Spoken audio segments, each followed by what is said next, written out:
গাজার জন্য ত্রাণ বহনকারী জাহাজে ইসরায়েলের হামলা। ফিলিস্তিনের যুদ্ধ বিধ্বস্ত গাজা উপত্যকার ফিলিস্তিনিদের জন্য খাবার ও ত্রাণ সামগ্রী বহনকারী একটি জাহাজে ড্রোন হামলা চালিয়েছে ইসরায়েলের সেনাবাহিনী। বৃহস্পতিবার রাত 12টার দিকে দক্ষিণ ইউরোপের দেশ মাল্টার আন্তর্জাতিক সমুদ্র সীমায় ঘটেছে এই হামলা। ইসরায়েলের হামলার জেরে খাদ্য, ওষুধ ও নিত্য প্রয়োজনীয় দ্রব্য সামগ্রীর অভাবে ধুঁকতে থাকা গাজা ফিলিস্তিনিদের জন্য এই ত্রাণ জোগাড় এবং পাঠানোর ব্যবস্থা করেছিল আন্তর্জাতিক মানবিক সহায়তা প্রদানকারী NGO the freedom flotilla foundation. হামলায় অবশ্য হতাহতের কোনো সংবাদ পাওয়া যায়নি।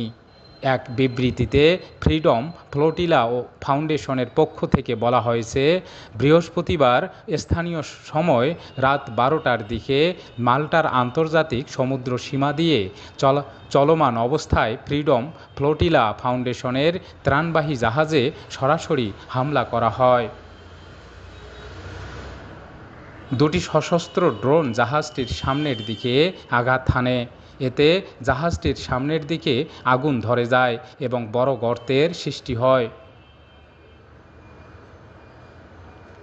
বিবৃতিতে ইসরায়েলের প্রতি কঠোর নিন্দা জানিয়ে ফ্রিডম ফ্লোটিলা ফাউন্ডেশন বলেছে, আমাদের জাহাজটি ছিল সম্পূর্ণ বেসামরিক ও নিরস্ত্র।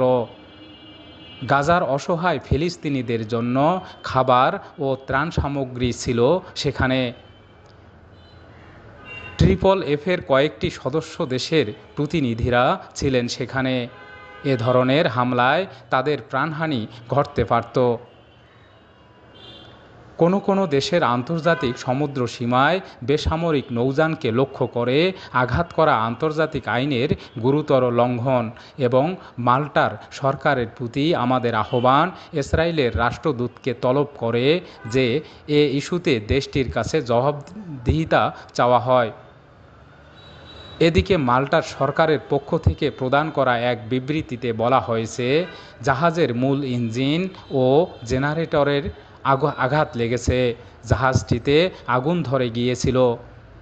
তবে মাল্টার নৌবাহিনী ও কোস্টগার্ড বাহিনীর সহায়তায় রাত 1:28 দিকে আগুন নিয়ন্ত্রণে আসে।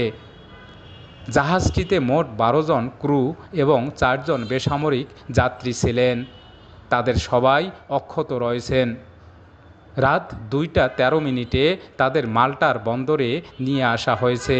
জাহাজটি এখনও আন্তর্জাতিক সমুদ্র সীমায় রয়েছে এবং সেটিকে পর্যবেক্ষণে রাখা হয়েছে। হামলার ব্যাপারে বিস্তারিত জানতে ইসরায়েলের সেনাবাহিনী ও মন্ত্রিসভার সঙ্গে যোগাযোগ করেছিল এএফপি, কিন্তু কেউ মন্তব্য করতে রাজি হননি। প্রসঙ্গত, প্রায় 2 মাসের যুদ্ধবিরতি ভেঙে গত 18 মার্চ থেকে গাজায় ফের হামলা শুরু করেছে ইসরায়েলের প্রতিরক্ষা বাহিনী। এ হামলার আগে গত 2 মার্চ গাজায় সব ধরনের ত্রাণবাহী ট্রাকের প্রবেশ নিষিদ্ধ করে ইসরায়েল। এখনও সেই অবস্থা চলছে সেখানে।